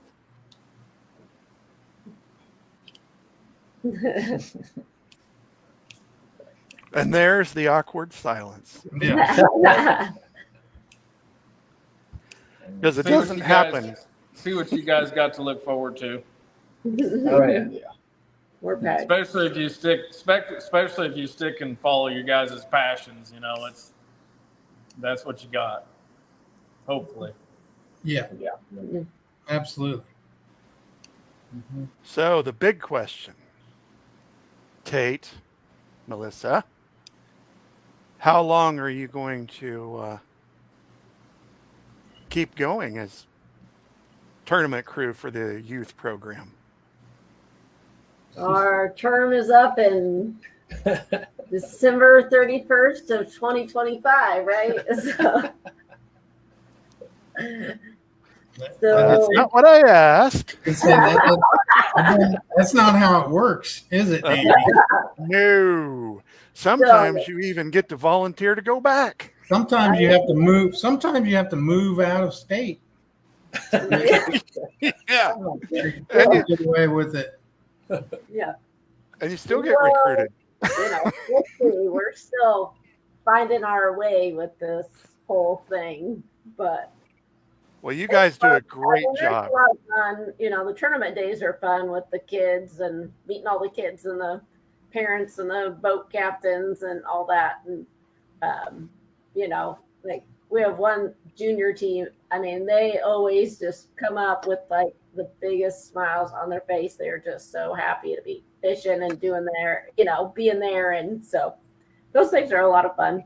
I mean, there's obviously a lot of work that goes into it to make that day happen. So we're finding our way. And then Travis Birch has been really helpful because Tate's been having to boat captain, you know, almost every day that we've had a tournament, either the twins or Trey and his partner, Or even filled in for a team. Filled in for a team. So having Travis there's been really helpful to just get everything set up. And, you know, I've been to a lot of fishing tournaments, but never had to, you know, set up tanks and, you know, podiums and scales and, you know, all these kinds of things. And so learning just all those little details of how you actually make this whole thing happen has been, you know, Travis has been really good to kind of walk me through it and probably does way too much of it for me, honestly. And so, so that's really been helpful though, because I mean, I was like, well, I know there's tanks and there's a scale and not sure how we get the water to the tanks, but you know, but I know now. So, And then like the state championship, the last day, some of our seniors all came up and thanked us and everything because they're moving on and stuff. So it's kind of neat. That's to see. awesome. Yeah. yeah. So So it's enjoyable. I mean, you know, there's some headaches, as you all know, especially Danny, I know, knows very well with some of these things. And so, but, you know, overall it's been fun and we're trying to learn our way. And, you know, the fishing chaos was a big learning curve for us and everybody else, kind of all at once. It was big, you know, just jump in 2 feet first kind of thing all at one time. And so that was a little hairy, but as everybody's kind of gotten used to it, it's definitely gotten a lot better. And like, especially the registration and all that, we didn't have hardly any questions or problems this, you know, with this last tournament because everybody'd been through it a time or two or 3 or 4. So So that helped a lot. And so next year, hopefully, will be our next season. You know, it starts in the fall. Will hopefully be a little smoother as we're a little more prepared and kind of know more what we're doing. We learned some So, stuff. yeah, we definitely, we're learning by fire, and so we're taking notes, and we'll try to get some of those things a little more smoothed out and all that. So, but I don't know, it's fun, but So what I'm reading between the lines is maybe 6 years. And we'll see from there. I heard 5 years. Is that what she said? I think she said 5 years. It's just been so good for our boys and stuff. We just felt like it was to put our turn in to be the tournament director. We had to, because we want to keep keep the program going. Pay it forward. Yeah. Yeah. Mm-hmm. I heard 5 years too, Danny. I got Pretty selected. sure. That's what I feel like they said 5. And I mean, at some point in there, I hope maybe I'm hoping maybe my son decides he wants to be a real fisherman and not just jack on the bluegills at Farlington Lake, and we'll start bass fishing for fun, and maybe you guys will still be rolling the dice. So, well, these two started they were 8 or 9. Fishing tournament. Fishing the tournaments through the juniors with the kids. Yeah, so 5 years, I'm good, because 5 years my son will be 11. So Trey's age. Yeah, Trey over here is 11. staying out of the spotlight. He's 11. So, but yeah. Very cool. You guys do a great job. You honestly do. You're doing wonderful. I'll tell you what, and this is the honest truth. Just having the gumption, see, I can censor myself when I want to. Having the gumption to volunteer to do it is being successful. Yeah. Everything you do with it from that point is just gravy, and you guys do a great job. Well, I appreciate that. Thanks. And I'm not trying to end the show or anything, but I appreciate you guys coming on. Thanks for sharing the swim bait, glide bait secrets with me. And I need a promise out of you boys when you guys have a little bit of success, and we try to send you an invite, like secretly on Facebook or something, when I'm trying to get you guys added as a friend, and you decline me a half a dozen times because you're too cool. I'd like to have you guys back on at some point. So I had a good time talking with you guys. Yep. We've enjoyed it too. We appreciate you having us on and getting to talk about some of the things they've done and what KBN's doing and all their funny fishing. I got a lot of fun fishing stories, but Oh yeah. so Glad to have you anytime. We've talked about how this green fish runs our life. Pretty much, we're around. Everything's around the green fish. it has become a lifestyle. It runs all of our lives. Yeah, it is a lifestyle, and those little fish kind of dictate our schedule and all the things we do, it seems. Because she likes to do family vacations. We haven't been able to do it the last couple of years because of. Somehow we keep ending up at national championship tournaments. Oh, darn. What a shame. Good night. I know. Yeah, I'm really not. That's a real hard problem to have, I tell you. Yeah. So mom's this time making us go a couple days early so we can at least explore the area as a family instead of just Trey and I kind of doing our own thing. That's usually what happens. One story I can say is John at their first nationals at Yeah. Carroll County Lake. John sitting there going, Rock Chalk Jayhawks as we were coming through. Yeah. I remember that. Yep. He was always a fan there. Yeah. I got dirty looks from most of the Kansas teams, but oh well. Not this one. Not that. No. That was always cool. Yeah.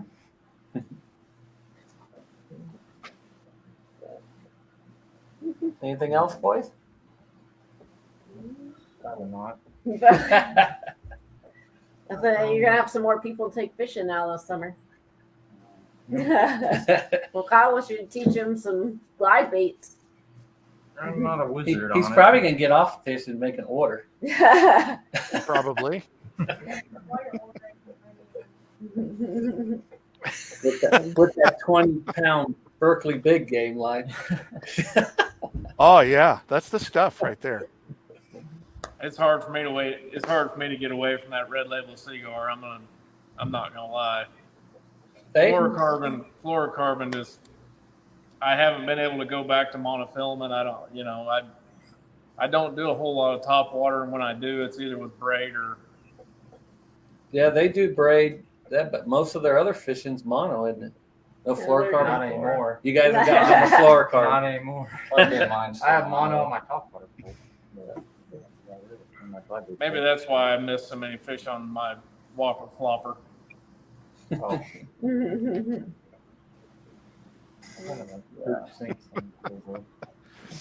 Sing something. Danny, when's the last time? Have you been going fishing any? Some. Some? No.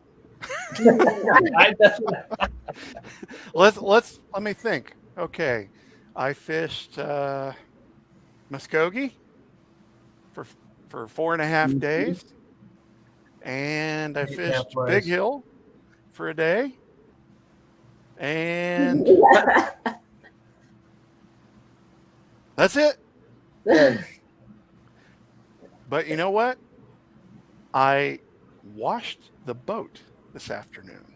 Going somewhere. Mhm. So you're saying there's a chance? I'm saying it's a wee chance, lad. It's a wee chance. Oh, John, we didn't get your upcoming. So, I mean, you have obviously ABA this weekend. You're going to make the open at Big Hill. I don't know. Yeah. I might be going to Iowa Oh, that's right. Yes. that week to fish with my granddaughter and my grandson tournament, but we might back that up a week, and if we do, then I might fish Big Hill for the open. What are you doing? Are you going to fish the open at Big Hill? I might need a partner if I stay.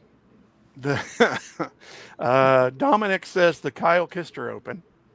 Okay. Wow. No Of course respect. he does. No respect whatsoever. I mean, Dominic apparently hadn't been to the last two Big Hill tournaments. Oh. Boom. I mean, Okay. I deserve it. I'm just saying. I'm not saying that's going to happen this weekend, but I'm just saying. I got a couple of new rods from the sponsor about a week ago, so I'm back in business. Okay. Are they flipping sticks that you can throw glide baits on? They are flipping sticks. Okay. But I bet they're not going to have glides on them. You're gonna touch. You're gonna. Did y'all talk about the Big Bass Bash a little bit? I thought I heard you talking about it. Kyle, Well, we kind of did, but since I talked you into fishing it, and then I welched out. I mean, Jim Clay. I think Jim Clay got a check. Jim Clay got a check. One of the hours. Kevin Rich. You recognize the name.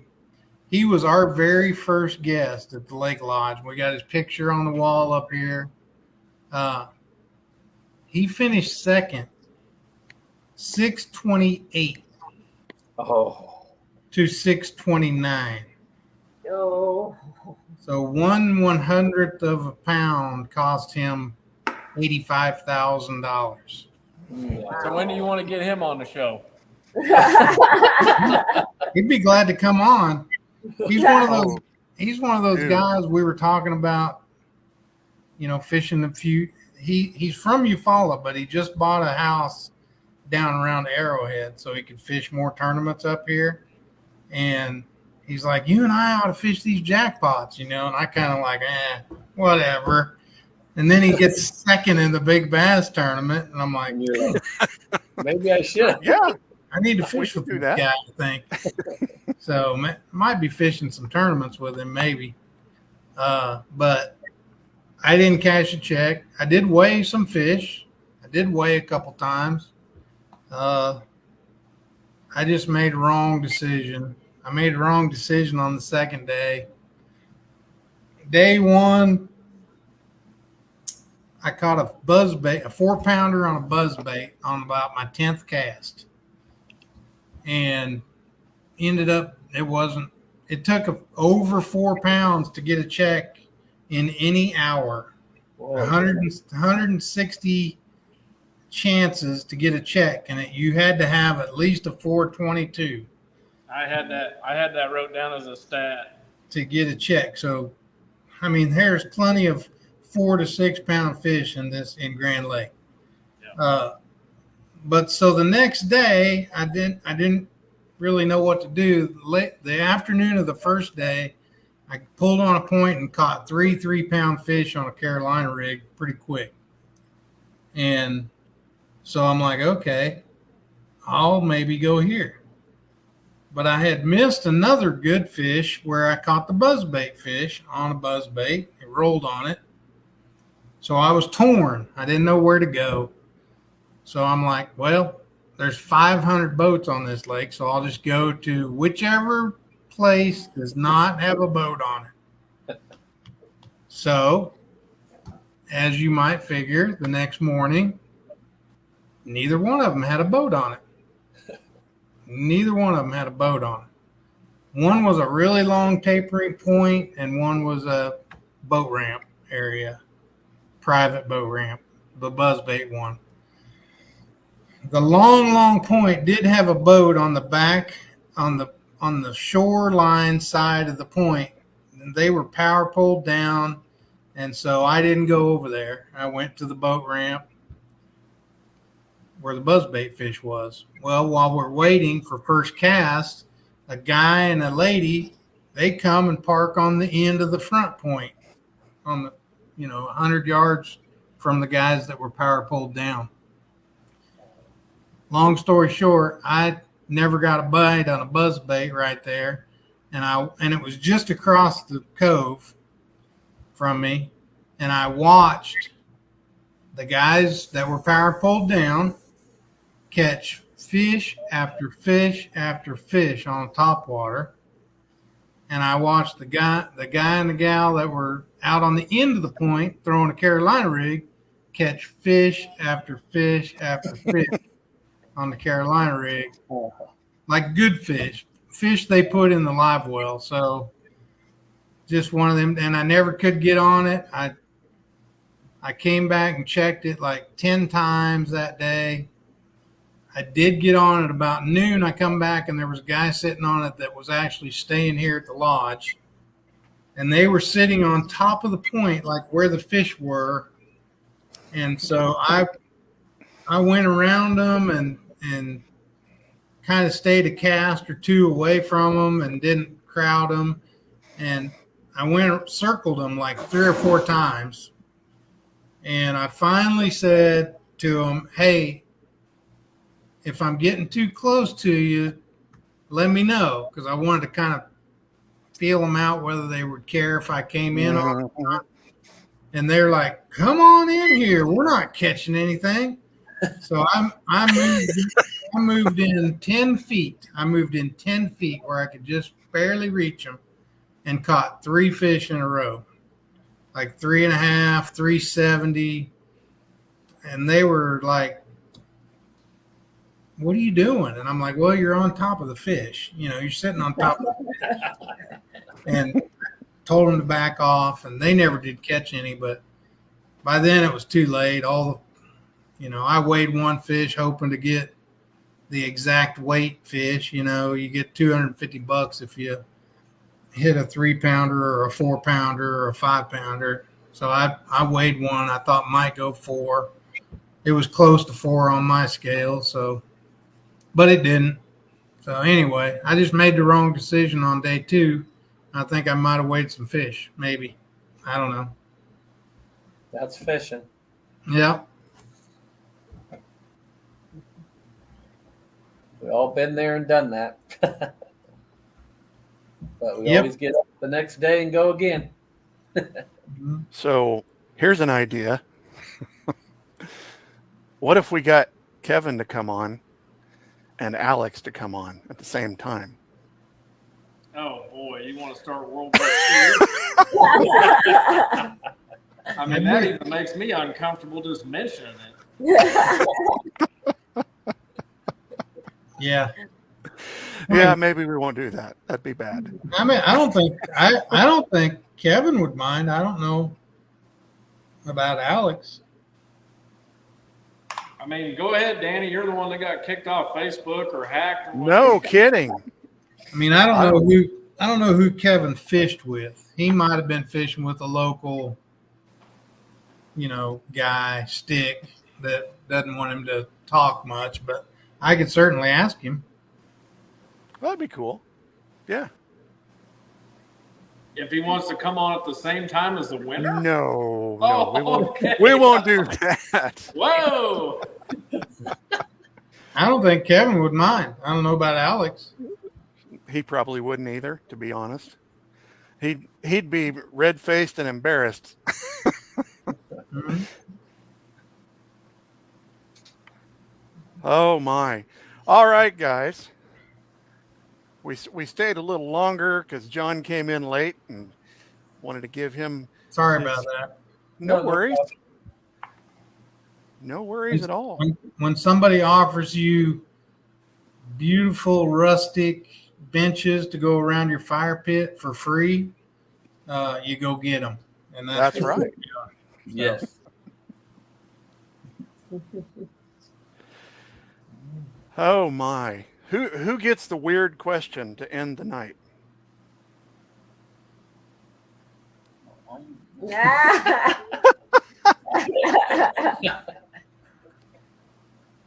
Me? Okay, good. All right.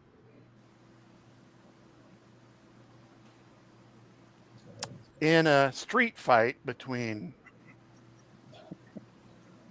Chuck Norris and Bigfoot, who wins? Kate? Chuck Norris. You know that.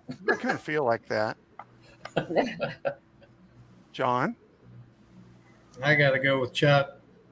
Mm-hmm. Mm-hmm. Two Chucks. Two Oh, Chucks. Kyle? Me? Whatever. Kyle? It's Kyle. Chuck Norris loses every single time. Sasquatch is taking his manly rear end down. I mean, Sasquatch is not a proven fact, but if you're kind of one of those guys that rides the fine line between I'm a conspiracy theorist and I'm not, all I saw Chuck Norris do is run his mouth in them videos and then probably have a secondary stand-up double in there. All you have, And there's our rant.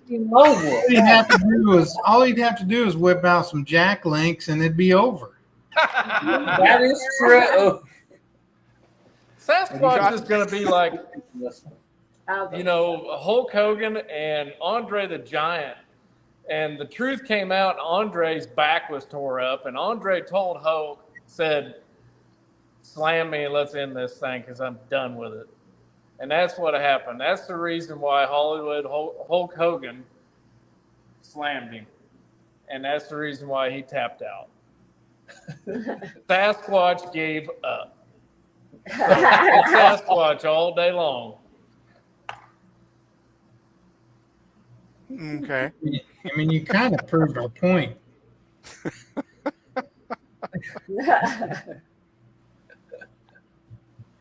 All right. Oh my. What are we going to talk about next week? We've talked about literally everything tonight.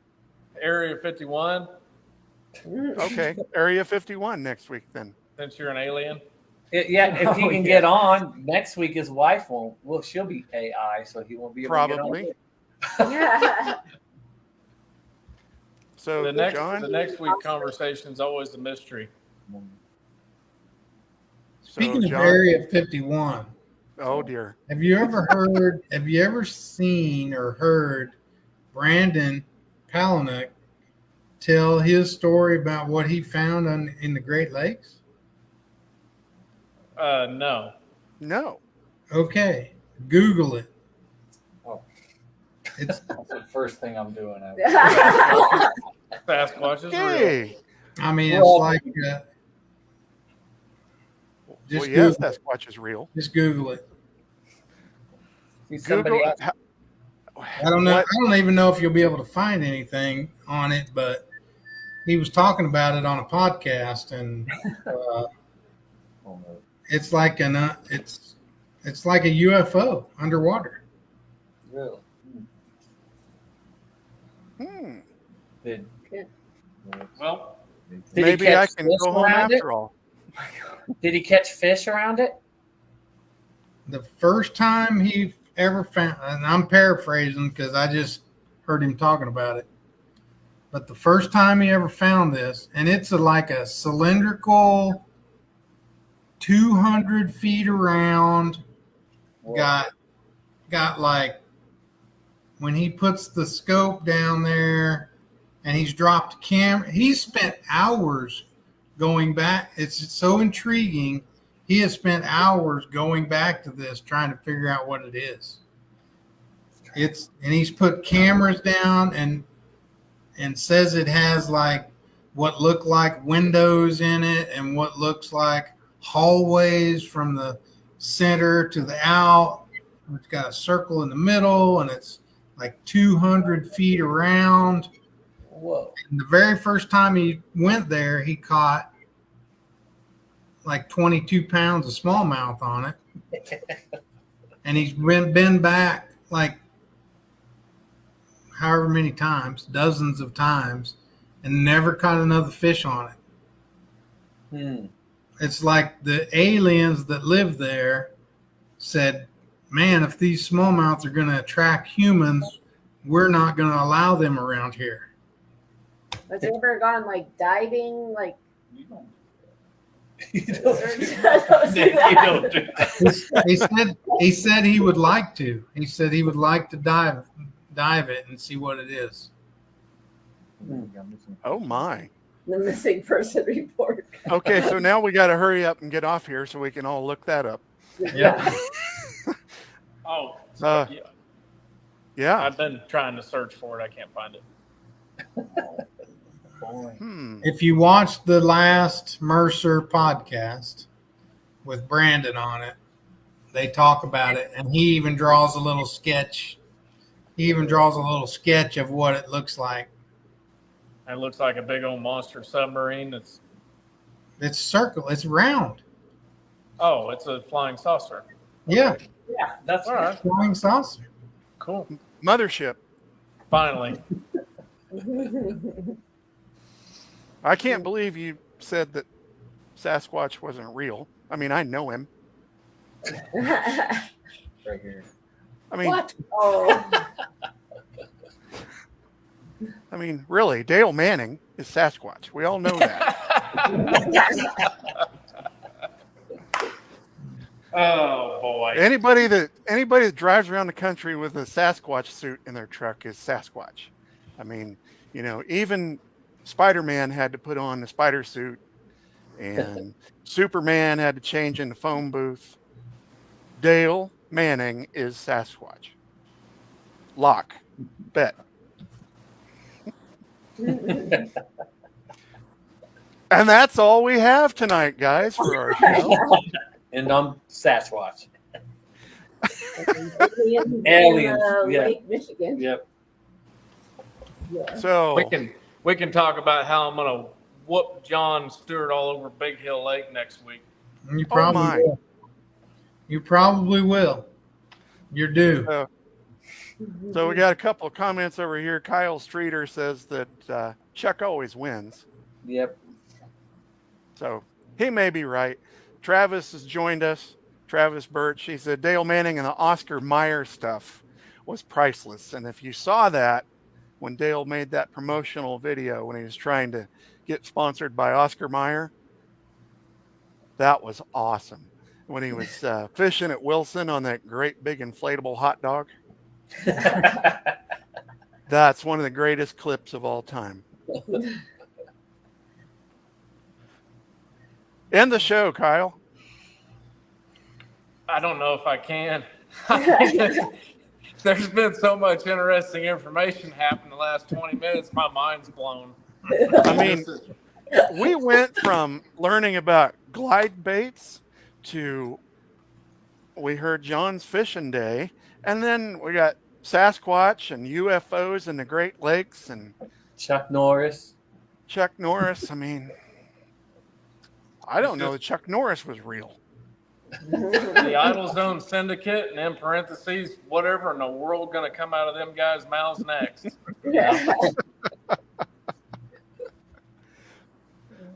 Well, it's almost dark, so I got to go to bed. Oh my gosh. Oh my gosh. Past Danny's bedtime. It actually is. Thank you, Dennis Buck. He says a great show. He must not be watching us. Watched before I came on. No, you contributed a whole lot more than I did this evening.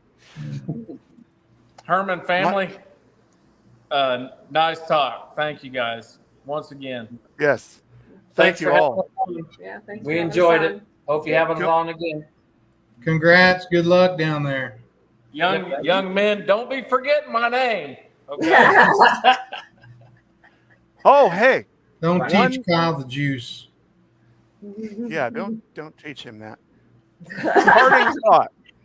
Parting thought. Guys, when you're on stage and they ask you if you have anyone you want to thank, you say, our mom, say it with me, our mom and dad. And even if there's 482 boats again, you're still going to stick out because nobody ever says that. That's You gotta just How think in the about world did you Ricky get Bobby. there? Yeah. You gotta Ricky Bobby the crap out of it.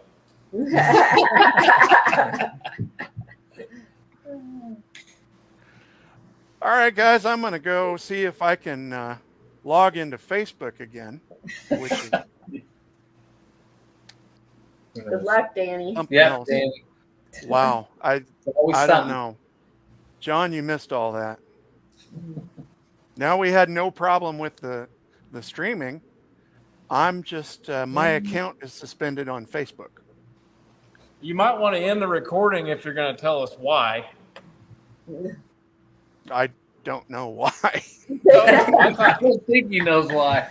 If I knew why, then I could fix it. I thought you acted malicious and got kicked off. I didn't think you got locked out. No, I my don't think he account did is anything. suspended.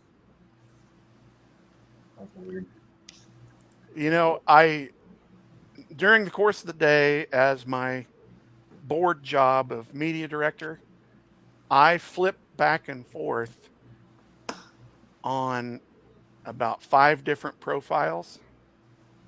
So they think you're a hacker. I do it all day long. So, and I've played with that chat system and the AI stuff a little bit. So I wonder if, switching out of those profiles and accounts all the time, if that didn't flag something. But So we'll you're see. telling you're essentially you're saying when that funny colored box at the top of Facebook and it starts asking what does Meta do for you or what can Meta do for you, You Yes. answered that question. I must have. Or Sasquatch or the mothership did. I don't know. Yeah, Okay. All right. Well, Bye. love, peace, and chicken grease. that's right. Kansas Yep. Bass Nation, thanks for watching tonight. We gave you a little extra for your money. Hope you come back and join us next week when we see if Dan can actually get on Facebook. Take care, guys. Hi guys, thank you. Thanks. Peace. Good luck. See you guys. Yep. See you.